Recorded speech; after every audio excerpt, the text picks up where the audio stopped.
Welcome to Law Officer Live. It is June 21st, 2017, and you're going to be glad you joined us today. Randy Sutton, the voice of American law enforcement, will be live in studio, and you're just not going to believe what you're going to get to hear and see with Randy. So be sure to check that out in a few minutes. But before we do that, we want you to spread the message about this show. That's very, very important. Law Officer Live is the only live show for law enforcement by law enforcement. We're talking about issues that no one else is talking about, and we're talking about facts that no one else is talking about. So we're going to ask you, whether you're watching this on Facebook or YouTube, to hit that share button, copy that link, send that around to as many people as possible. That's very important to do, and we thank you for that. And we wouldn't be here if it wasn't for our show sponsor. I mentioned to you last week that I had quit taking the Blue Armor product Focus, and I took it, started taking it right before last week's show, and I've been on fire ever since. And so it just sort of kind of tells me again why it's so important that we talk about this product, because all of the products that Blue Armor makes is for law enforcement. It helps you do your job. And actually, here's the Focus bottle right here. And you know, when they talked to us about this product, they talked about this helping us in officer safety. And I kind of thought at first, well, how would that be? Well, after being off of it for a month or so and getting back on it, I know for a fact it's going to help me be alert, and it will help you as well. So don't believe me. Go to the website at Blue Armor, check out the reviews, see what law enforcement around the world is saying, and we can't thank them enough for sponsoring the show. So without further ado, we're going to bring Randy Sutton on here in just a minute. But before we do that, here's a little short video featuring Randy. Hello, I'm Las Vegas retired police lieutenant Randy Sutton, and the author of A Cop's Life. As the blood of American police officers is being spilled in the streets of our towns and our cities, I read a headline in the LA Times that, quite frankly, I find more than disturbing, and unfortunately reflects on and demonstrates the political wing of the war on cops. The headline: LAPD urges officers to be community guardians, not warriors on crime. It goes on to say, departments across the country are taking steps to replace the warrior mentality, directly in line with the Obama softer policing political agenda. Allow me, as a 33-year police veteran and survivor of law enforcement combat, to bring a dose of reality to this new marshmallow world approach to policing. The cop who is not capable of being a warrior is the next dead cop, and I've buried too many police officers to stand silent as the alleged leaders of this nation lead them to the slaughter. Clearly, those who decry the warrior mindset don't understand what it is, and I will explain it in the words of a cop.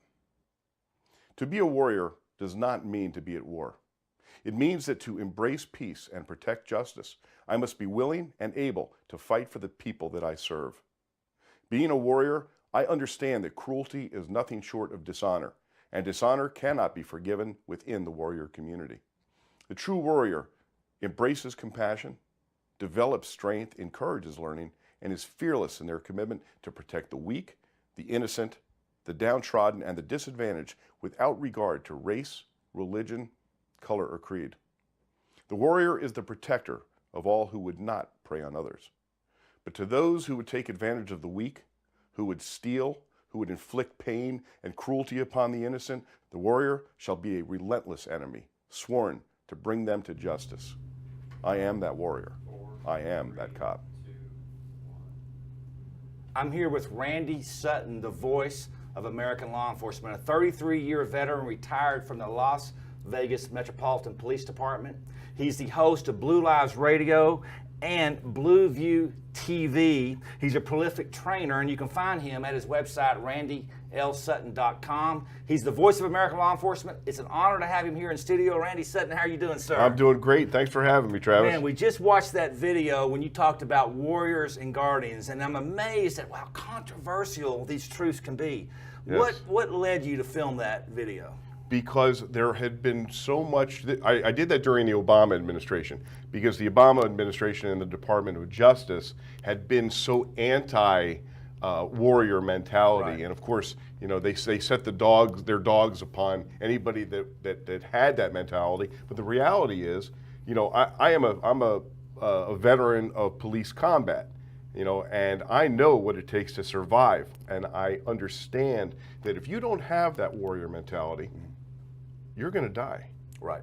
So the reality is that, and they had just done, the LA chief had just come out with an article about, oh, we need to become the guardians. We need to become guardians. Just following in the rhetoric of the Obama administration, and it angered me that this was the momentum that's starting to build, and I needed to do something about it. So I did that video, and I got tons of comments about it, mostly supportive. You know what? Real cops believe in it. It's the paper cops, you know, mostly with bars and stars that are now drinking the Kool-Aid. At least that we're drinking it. I think there's still quite a bit of that Kool-Aid being tossed around. Well, I get asked about it all the time. Are we warriors or are we guardians? And my answer is yes. Yeah, yes, exactly. We're both. And the fact that there are actual leaders that want to make us choose one way or the other is absolutely insanity. You're right. You're absolutely. That's the point. All warriors are guardians. Right. But all guardians may not be warriors. That's true. That's true. So the fact of the matter is that police officers not only have a right to survive, they have a duty to survive. They have a duty to their families, to their communities. And in order to survive, you have to be able to switch that officer friendly into, I have to take this guy out. And you got to be able to do it like that. Well, Randy, there is a push for law enforcement to not train in those warrior skills, to not train in those combat skills. Correct. We saw, of course, Officer Yates in the Philando Castile shooting from last week was found not guilty, and they gave them a hard time that he went to a caliber press street survival school, which is basic police training we've been doing for a couple of decades now. There's something evil about this when they say, you know what, Randy Sutton, you're a police officer, but we don't want you to train to survive. Is there not something evil about that? It's politics. It shows you that the leadership that absorbs that mentality doesn't care about the lives of their cops. Yeah. And that, unfortunately, is what we're seeing from a great deal of the leadership, including, I'm sorry to say it, but I got to call it out, the IACP is one of them, the International Association of Chiefs of Police. Where have they been the last several years when all of this negative publicity towards law enforcement, when police officers are being vilified for simply doing their jobs? Where have they been? They've been absent without leave. They're gone. Perf, another example of politics over policing.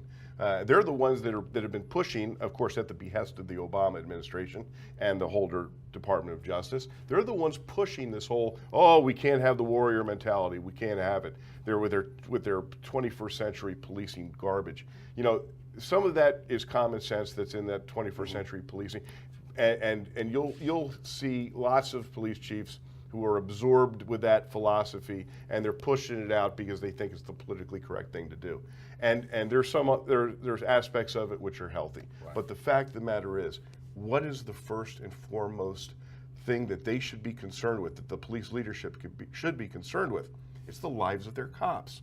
And everything else falls into place with that. Yep. But until you show your cops that you care, that you believe in them, and that you believe in their survival, you know what? They're not even going to take you seriously. And here's how outrageous it is. Both you and I have been abused and kicked around because we've labeled this the war on cops. Right. It's not only just a physical war, and it is. By the way, there's been more police officers that have been killed on American soil since 9/11 than soldiers in Iraq and Afghanistan. Exactly. And we would be crazy not to call that a war. But if we say there was a war here, all of a sudden I won't even go into the names that we're called. I know. Right? I know. I mean, it's absolutely ludicrous. And but there's also an ideological war where they want to silence you, but everybody else can just say whatever they want. And by the way, the people that are saying whatever they want have the least bit of knowledge about law enforcement. Talk about this ideological war, so to speak. Oh, when you say the war on cops is far more than just physical. It's emotional, it's philosophical, it's media driven, it's politically driven. The cop on the street is facing almost insurmountable odds of being vilified by a complicit media that takes on the narrative that is the social warrior narrative. I mean, this all began, I mean, seriously began with the great lie of Ferguson. The hands up, don't shoot. And let me go ahead and pitch the article you wrote for us here at lawfirm.com called The Great Lie of Ferguson, which is one of our most popular articles, so people can go and they can search that and find that. But talk to us a little bit about that. But yeah, I mean, that began it. That began this incredible anti-law enforcement sentiment, which was picked up by the media and just ran with it like wildfire. Well, don't forget the Trayvon Martin incident that keeps getting thrown in our face, and the guy wasn't even a police officer. It is so absurd. It is so absurd that it makes no sense whatsoever. But and you're right, that Trayvon Martin. How did police? Wasn't even a law enforcement. Wasn't even involved. Get involved in this? Oh, he was profiled by who?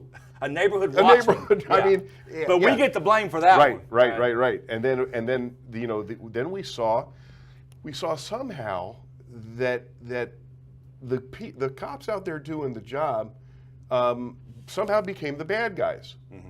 And I mean, when you talk about injustice, how about the police officer who did nothing but save his own life in Ferguson? I mean, this guy's still on the run. He still can't get a job.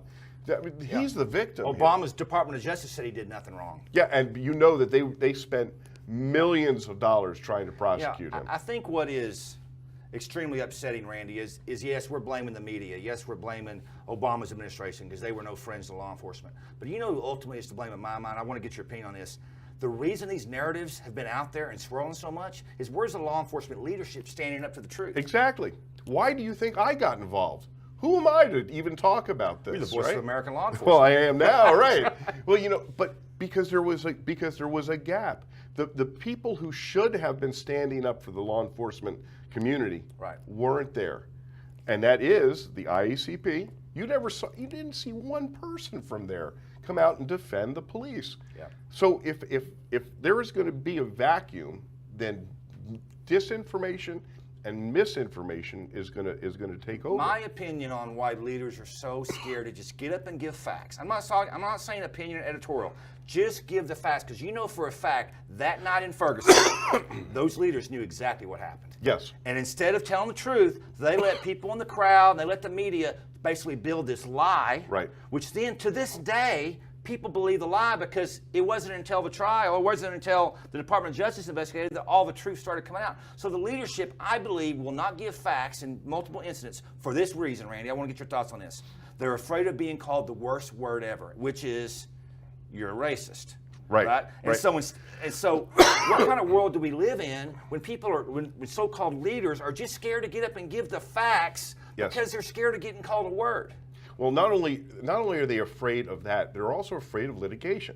They're afraid of going out there and telling the truth and then having something, okay, maybe that fact wasn't correct. And then they're called a liar, then their credibility is on. Right. So the Ferguson was a perfect example of the perfect storm of disinformation coming out. Mm-hmm. Because we're talking about a small community. And although the chief, Tom Jackson, great guy, and this guy had done everything right. This guy had retired as a highly decorated St. Louis police administrator, took this job in Ferguson, had great outreach to the community, had done everything right, but he was vilified. Yeah. They literally ran him right out of the town. And so you're damned if you do, you're damned if you don't. You put too much resources into it, you get called, oh, it's too militaristic. I mean, it was remember, it was that incident which the Obama administration then stopped the program that gives life-saving safety equipment to the police department. Right. That's the insanity that this whole thing caused. Right. It really is unbelievable to think about, and I certainly hope it's behind us. Every day I get more hope and more hope. But look what it's done to potential recruits, potential law enforcement officers. At one time we used to always say what? No one's going to go into politics because they destroy politicians. People destroy politicians. Well, now look, they've taken that mentality and they are literally destroying the lives of police officers for doing nothing more than their job. I think of that Philadelphia officer that just rode his bike to work that day. He's proud of his home country of Germany. He's got a tattoo. 15-year veteran in Philadelphia, had never been in a bit of trouble. One crazy person takes a photograph, sends it to the mayor, and they're like, oh my goodness, we've got this Nazi on our department. This poor guy, even though he was cleared, by the way, a year later, I'm not sure, it took me 5 seconds to figure out what the tattoo meant, but a year later they cleared him. But his life, for the most part, is destroyed if he wants another career or anything. His reputation has been destroyed, and all he did, Randy, was go to work. No. So what are we to think? What are we to tell these young recruits in law enforcement about coming to law enforcement? Because everyone is a target. Because I'm going to go back to this. Because our leadership is not standing up. Philadelphia is a prime example. That night, the mayor or the chief could have said, "This is ridiculous. This is what happened. This is over with." But no, they don't. Right? They just keep it going on and on and on. And meanwhile, the people that lose are the street cops. Of course. Well, they're the cannon fodder. They're the cannon fodder. They're expendable when it comes down to the minds of the leadership, right? And that includes the police leadership. I mean, I've seen more gutless police leadership in the last several years than I ever would have thought possible. Mm-hmm. You know, there are some. Let me tell you, there are some really top-notch top cops out there. Yep. And I've had a lot of conversations with them. I featured them on my show, but there have been so many people who have decided that politics is more important than that badge and what it really stands for. Yeah. And that's been very, very disappointing to me, personally and professionally. Let's get back to some of the things that you do in some of your projects. There's probably not a police officer in the world that's as accomplished as you, that's done as much as you. Man, we're so thankful to have you on our side. Your latest book, The Power of Legacy, unbelievable book. You've written other books. Kind of tell us, what got you involved in writing? You know, I never intended to become a writer, but when you just asked me a question, I want to go back to what are we going to say to these young cops? And the fact of the matter is this: it is still the most honorable profession that is out there, and you can still touch the lives of others in ways that you couldn't anywhere else. Right. That's why that should be the incentive to do the job. Screw all the politics. And that's what happened to me. I had a life-changing experience as a sergeant on patrol in Las Vegas.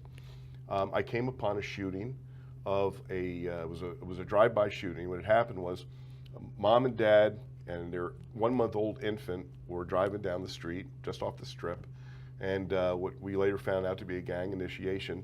2 gang punks pulled up alongside of them, opened fire on the car for absolutely no reason, hit the baby in the face. And I literally drove up on the scene a minute or so later, and there's pandemonium, you know. Well, because I was there at that particular moment, and the stars aligned, and whatever higher power is that was up there, I was able to save her life and bring her back. She had choked on the bullet hit her in the face, and she asphyxiated, and I was able to clear her airway, take a patrol officer. I said, "Get me to the hospital." And I was able to give her mouth resuscitation and bring her back, and no brain damage. She's a healthy teenager now in college.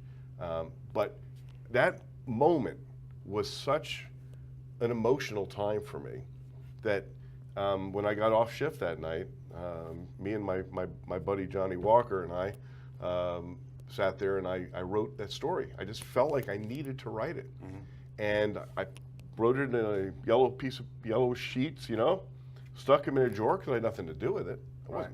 And went about my life. Well, when 9/11 happened, something gelled in my mind. I wanted to do something for those police officers' families who were killed. And I said, you know what, everybody's got a story like mine. And I reached out to cops all over the country.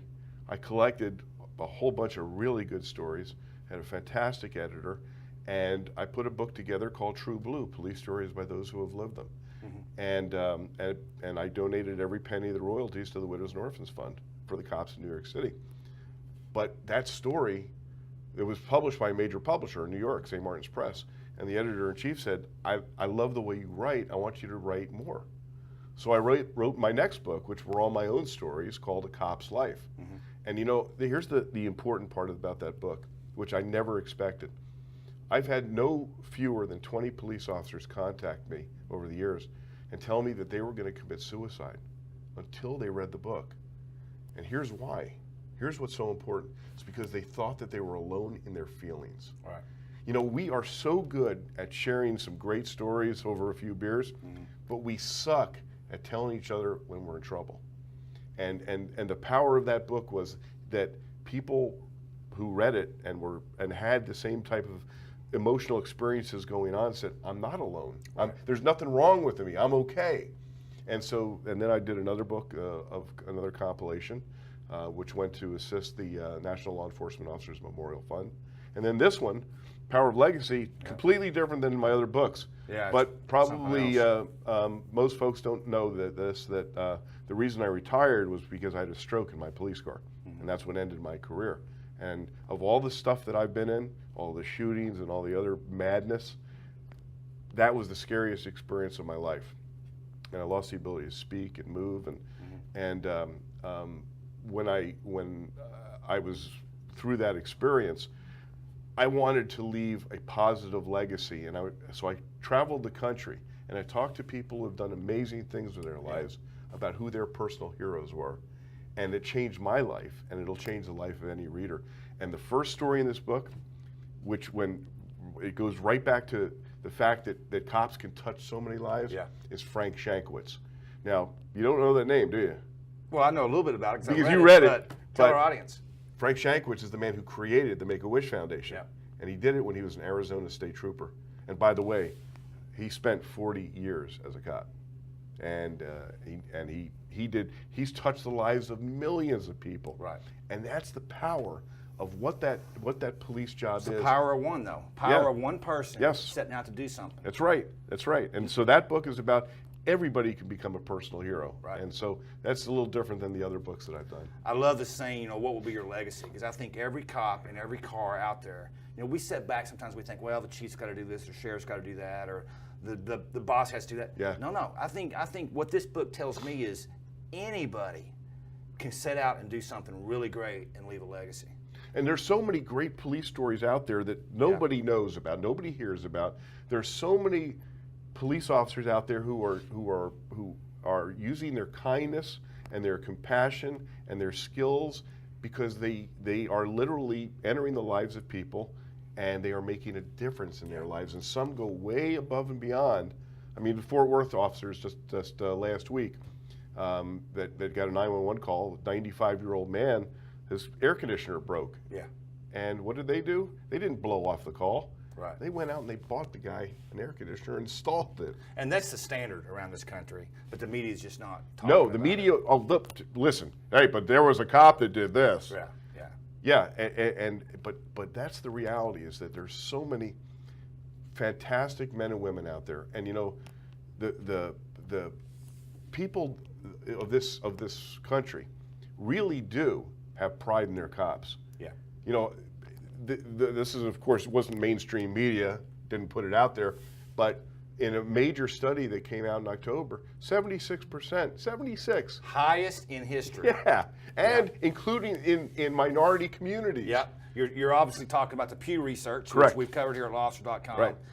And what was interesting about that study is we were at our all-time high since they started it in 1960, and guess who was at the all-time low? The media. The media, that's the right. The only one below the media was Congress at 18%.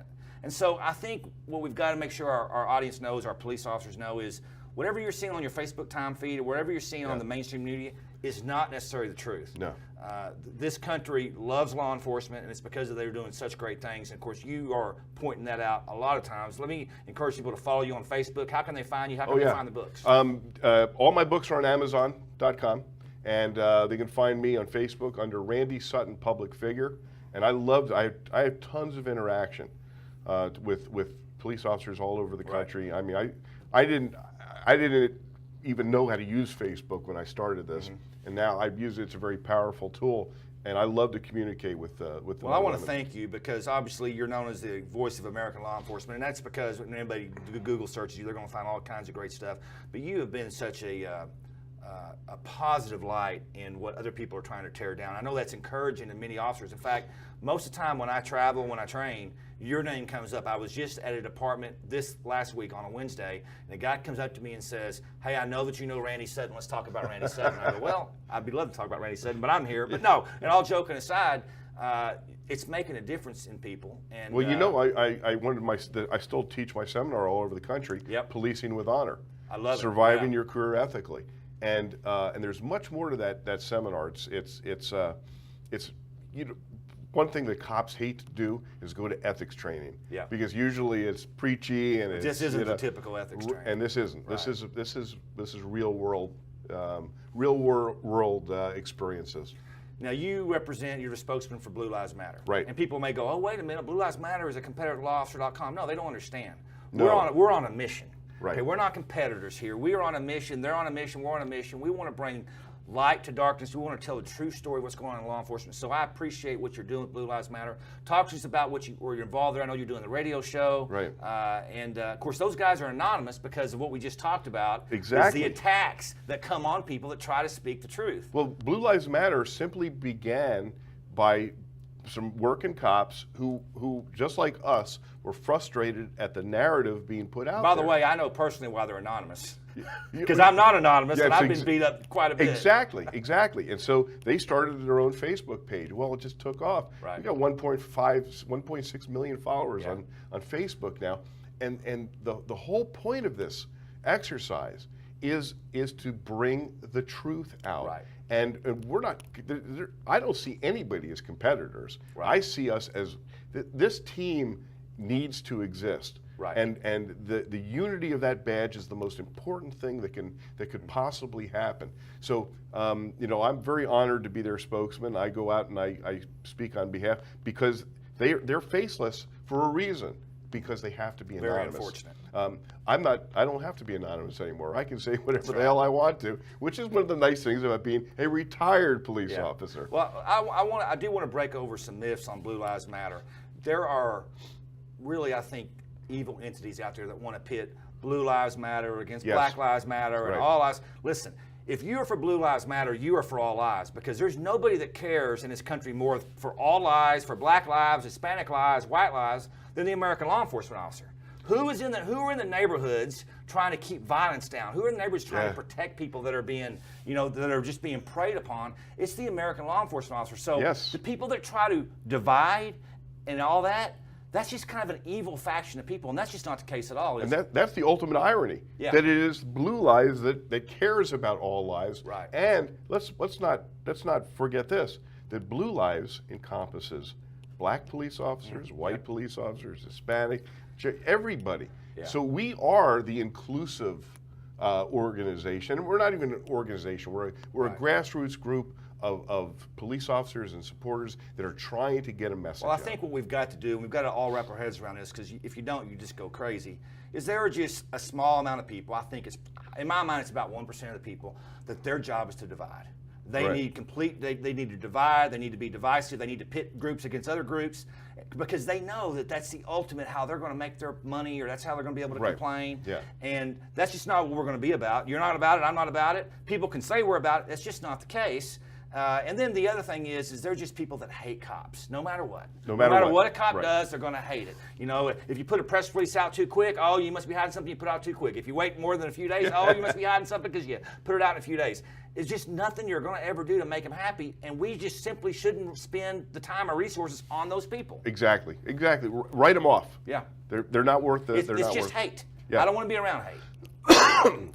I couldn't agree more. And the fact of the matter is that there are so many good people out doing good things, and literally putting their lives on the line. I mean, look at this in the last couple of weeks. Look how many law enforcement officers have given their lives in the line of duty. Look how many more have been disabled.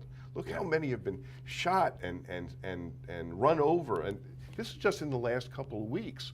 Yeah. And the media doesn't even mention it.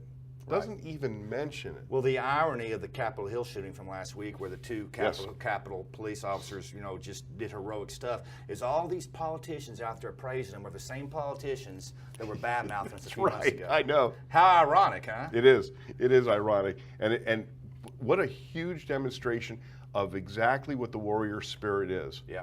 Those officers had the warrior spirit. Despite being injured, they took out the suspect. Yeah. That is the warrior spirit. Yes, sir. Yes, sir. And I'm going to go old school on you.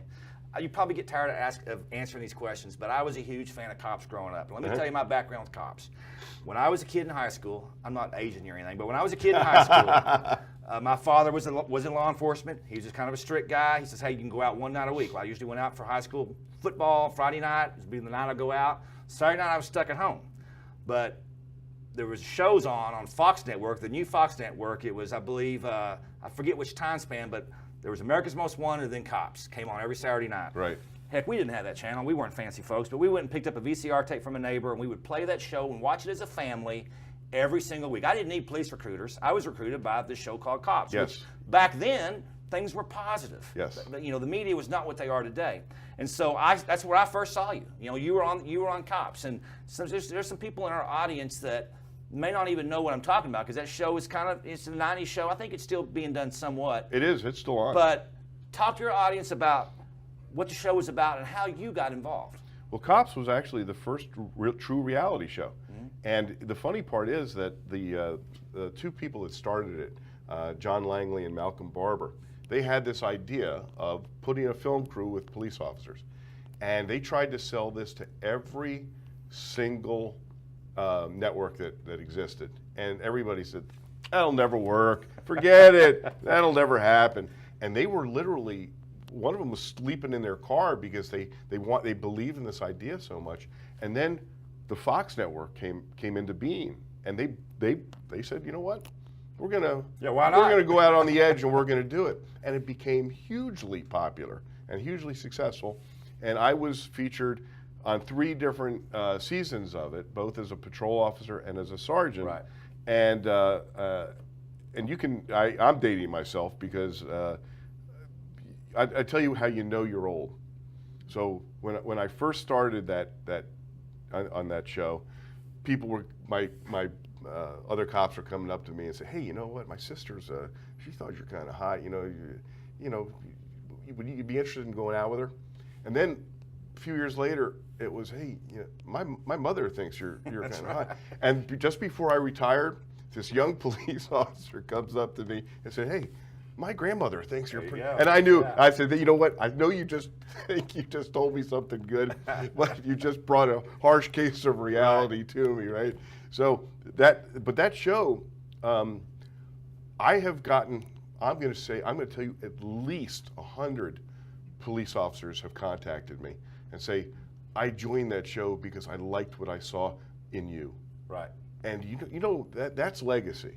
Right. And but it reveals the power of that show and the power of the recruiting aspect of it. Right. Just as you said, you didn't need to go to a recruiter. You saw that show and you said, man, that looks pretty cool. Yeah.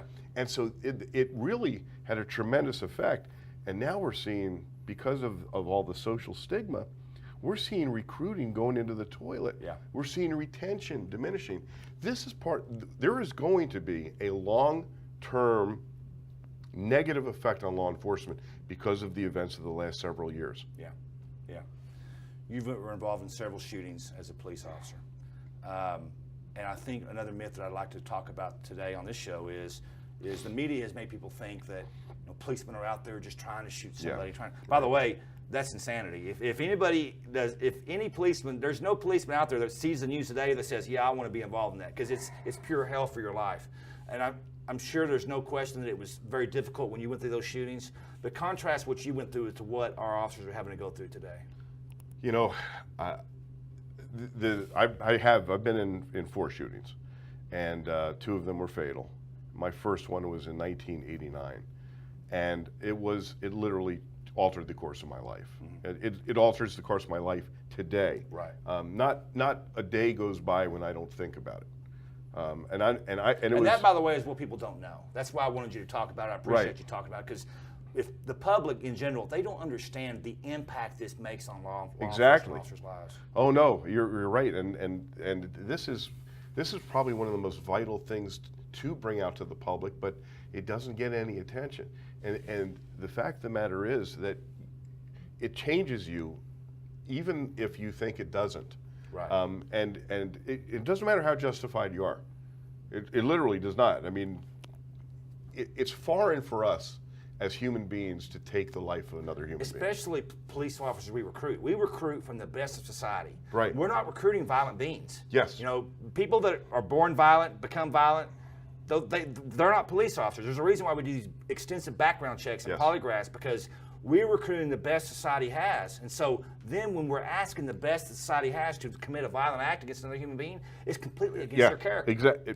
And you have a lot of people who join the ranks of law enforcement who have deeply religious backgrounds, and that causes another layer, another issue. But the fact of the matter is that for every time you get into a critical incident, it doesn't have to be post-traumatic stress injury or as it's been called, post-traumatic stress disorder. Right. There's post-traumatic stress growth. I firmly believe that I became a better cop and a better human being because of that experience. And I became more empathetic. I became more attuned to myself. And I honestly, I think that post-traumatic stress can be a positive thing. You know, we hear about disorder. It doesn't have to be like that. Right. And many people don't know how they are supposed to react when they get into a shooting. And there isn't any way you're supposed to react. Right. You're gonna go through this trauma. You're gonna go through this experience, and however you, as a human being and as a person who is of your upbringing, is your morality, you're going to process it much differently than than the guy who was right next to you in the firefight as well. And it doesn't have to be something negative. This can be something very positive in your life, even though what happened is negative. Right. You can grow from it, you can learn from it, and you can become a much better police officer because of it. I'm just going to tell everybody out there watching that may be struggling with an on-duty use of force or critical incident, because critical incidents could encompass more than shootings. Absolutely. I know that they can contact you, they can contact us here at Law Officer. We have resources we can give you. I'd recommend Under the Shield with Susan Simmons is excellent. Fantastic. So please don't let that get in the way of contact. Don't let your pride get in the way, so to speak. Contact us and let us help you. If anybody takes anything out of this show today, please feel free to contact me. I literally have connections with fantastic organizations, but I personally will talk to you. We'll get on the phone, we'll do an email, we'll do whatever is necessary to get you through it. And you can contact me at my website, randylsutton.com, or on Facebook, Randy Sutton Public Figure. And this isn't, and just like I know that you speak about this from the heart, as do I, we know that when people are struggling, sometimes it's very difficult to choose someone that's close to you, to vent and to talk about and to ask for, you know, is what I'm going through normal? And so sometimes when you talk to somebody that you feel connected to through a different medium like ours, it can be easier to talk to, because we're not in your life, so to speak. So yeah, by all means, we have great resources, both you and I do, and I speak to cops all over the country, and quite honestly, there is a great injustice going on right now, and it's one of the things that is rarely talked about in policing, and that is how police agencies and cities deal with not only physical disabilities, but emotional disabilities for their police. I am sick at the way I am seeing cops being thrown away by their departments, by their police leaders, and by their cities.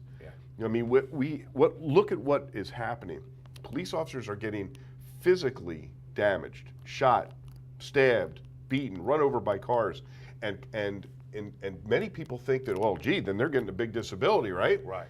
How many do you know? How many people do you know who are living on cat food, and have been thrown away, tossed away by their departments?